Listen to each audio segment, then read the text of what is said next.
एक बादशाह की आदत थी कि वह भेस बदलकर लोगों की खैरखबर लिया करता था।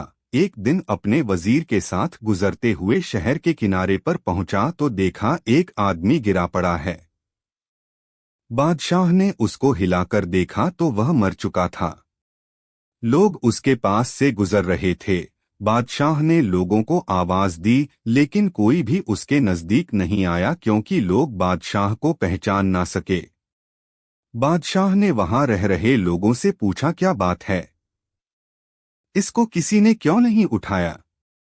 लोगों ने कहा, यह बहुत बुरा और गुनाहगार इंसान है। बादशाह ने कहा, क्या ये इंसान नहीं है? और उस आदमी की लाश उठाकर उसके घर पहुंचा दी और उसकी पत्नी को लोगों के रवैये के बारे में बताया। उसकी पत्नी अपने पति की लाश देखकर रोने लगी और कहने लगी, मैं गवाही देती हूँ मेरा पति बहुत नेक इंसान है। इस बात पर बादशाह को बड़ा ताज्जुब हुआ, कहने लगा, यह कैसे हो सकता है? लोग तो इसकी बुराई कर रहे थे और इसकी लाश को हाथ तक लगाने को भी तैयार न थे। उसकी बीवी ने कहा, मुझे भी लोगों से यही उम्मीद थी। दरअसल हकीकत यह है कि मेरा पति हर रोज शहर के शराब खाने में जाता, शराब खरीदता और घर लाकर नालियों में डाल देता और कहता कि चलो कुछ तो गुनाहों का बोझ इंसानों से हल्का हुआ।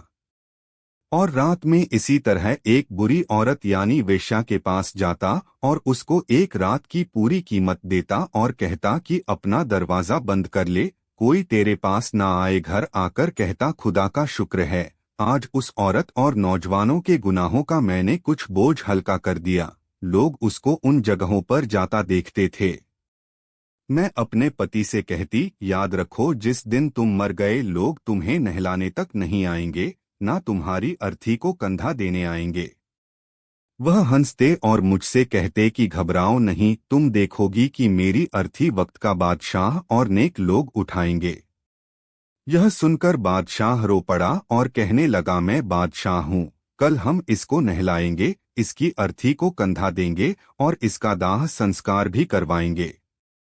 आज हम बज़ाहिर कुछ देखकर या दूसरों से कुछ सुनकर अहम फैसले कर बैठते हैं। अगर हम दूसरों के दिलों के भेद जान जाएं तो हमारी ज़बानें गूंगी हो जाएं। किसी को गलत समझने से पहले देख लिया करें कि वह ऐसा है भी कि नहीं, और हमारे सही या गलत कहने से सही गलत नहीं हो जाएगा और जो गलत है वो सही नहीं हो जाएगा। हम दूसरों के बारे में फैसला करने में महज अपना वक्त ज़ाया कर रहे हैं। बेहतर ये है कि अपना कीमती वक्त किसी की बुराई करने की बजाय अच्छी सोच के साथ परोपकार में लगाएं।